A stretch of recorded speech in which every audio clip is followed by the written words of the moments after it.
Ililipat na sa regular na selda si dating Senador Bong Revilla at kanyang mga kapwa-akusado sa Pandi Ghost Project bukas. Nako, patay na mga kababayan ko. Bukas po yan ha. Ito na nga po, ililipat na ho si Bong Revilla at apat na iba pa na mga sangkot po sa pagnanakaw sa Kaban ng Bayan at mga dahilan ay eto nga hong yung mga ghost project po sa Pandi, Bulacan. Ano po? Nakatutok si Mariz Umali. Bukas nakatakdang ihalo si dating Senador Bong Revilla sa ibang preso o general population ng New Quezon City Jail Male Dormitory alinsunod sa ipinatutupad na 7-day medical quarantine. Nako mga kababayan ko, bigyan nyo na ng Vaseline ito. Bong, paalala ko lang, Vaseline. Parang yung kanta nung araw. Oo, yung bang lalagyan ka ng Vaseline pampadulas. Siyempre, at sa sobrang sarap. Ulitin mo, Boss Mike. Lalagyan ka ng Vaseline pampadulas at sa sobrang sarap ikay maloloko. Grabe no mga kababayan ko no. Pero parang kay Jinggoy yung kanta na to. Bong, makinis ka pa naman kahit na matanda ka na. Alam mo ba ang ginagawa ng mga preso sa mga makikinis na mga magnanakaw sa gobyerno? Balita ko lang ito. Aba talaga namang pinipilahan ang puwet, ng mga ganyan tao. Pila balde, mga kababayan. Diyos ko. Di ba? Lalong-lalo na yung mga matatagal na nakakulong na dyan. Nako, sabik na sabik yan. Gaano man lang isipin nila na yung puwet mo parang puwet ni Ivana. Na para bang pag pinatuwad ka, parang pinatuwad na rin nila si Ivana. Diba? Diba no? Isip nila. Nakaw. Grabe. Pag pinatuwad si Bong Revilla, piling ng mga presyo, parang si Ivana na yung pinatuwad nila. Diba na? Eto na. Ganyan din ang plano sa apat niyang kapwa-akusado na tulad ni Revilla ay cleared na sa kanilang medical quarantine. Nako, yari kayo ngayon. Pila-pila na. Yes, after 7 days, which is tomorrow, ililipat po siya sa general population. At Nako, yan na. General population, alam nyo na ibig sabihin yan. Doon po sa kulungan ng samut-sari na may kaso. special assignment na recommend ang assessment natin base na rin sa pinagsama-samang security, medical, at classification assessment. As of today, wala tayong report or any notable report regarding their stay in isolation. Walang sakit.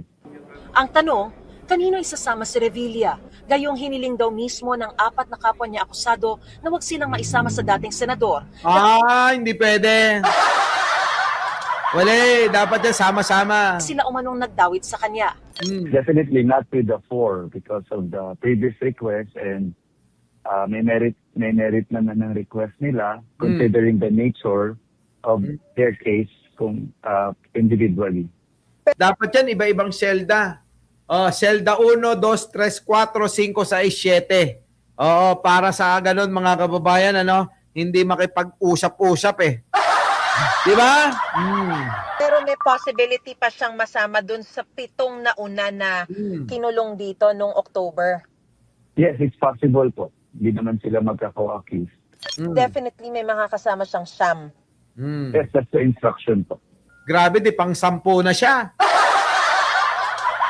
Grabe to, no? Tingnan nyo mga kababayan ko, nasa ordinaryong kulungan si Bong Revilla.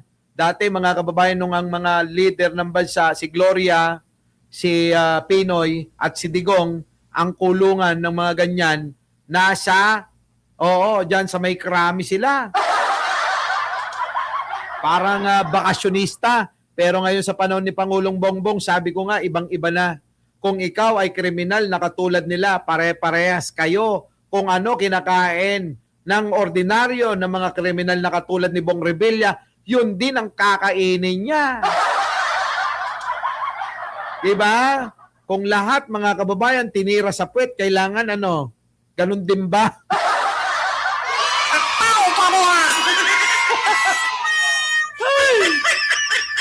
Di ba no, mga kababayan? Bagamat paulit-ulit na sinasabi ng BJMP na walang special treatment, hindi pa rin daw maaaring ipagsawalang bahala ang kondisyon at kaso ng dating senador. Nako. The higher the risk, the higher the level of control or movement. For this case, high profile, Hayaan nyo, nardong putik naman yan eh. Tignan natin yung anting-anting ni Bong Revilla dyan. Di ba? Oh, nardong putik eh. Oh, tatay niya sino? Kapitan Ingo eh. Di ba? Bakit hindi natin hayaan, mga kababayan, na ano, masubukan kung kaya niyang ipagtanggol yung sarili niya? Bakit kasi kayo namimili ng mga taong kung saan ikukulong dapat yung mga politiko?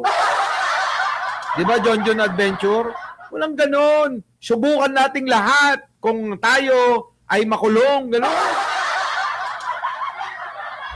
Eh mga kababayan, paano naman tayo makukulong eh? Di ba? Nasunod naman tayo. Hindi katulad ng mga ito, hindi na nga sumusunod, nagnanakaw pa eh. Di ba? and high custodial risk siya.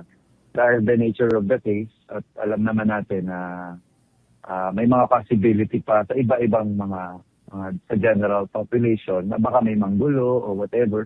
Tinitingnan lang po natin yan. Base sa United Nations standard, Hayaan nyo makipag-boxing! Ang gulo-gulo. Walang ganon. Hayaan nyo makipagsuntukan. Ano gusto nyo? Bakla ba yan? Di ba?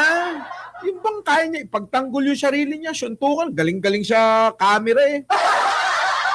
Galing-galing sa mga pelikula, di ba? Gumaganon-ganon-ganon. Pang! Gumaganon pa oh. Oh, para saan yun? Gamitin niya dyan sa kulungan kapag kami nang away sa kanya. Oh. na kanila raw sinusunod. Mayroon daw 1 oras bawat araw ang mga PDL para magpaaraw. Dinadala na lang din daw ang pagkain sa selda ng mga inmate para yan. malimitahan ang galaw para na rin sa kanilang seguridad. Yun, no? Balik, ibigay nyo. Yung mga, ang ulaman dyan eh, isang galunggong at saka sandamukal na kanin. Diba?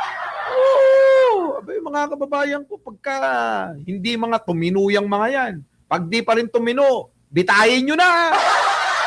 Hindi naman daw issue ang congestion dahil kasalukuyan nasa mahigit 3,600 pa lang ang nakakulong sa male dormitory na may kapasidad para sa mahigit 5,000 PDL. Oh, eh, ibig sabihin, aalog-alog pa pala sila. Nako, antay-antayin nyo. Ayon sa BJMP, handa rin sila sakaling madagdagan pa ang mga ikukulong kaugnay sa kontrobersyal na flood control project scam.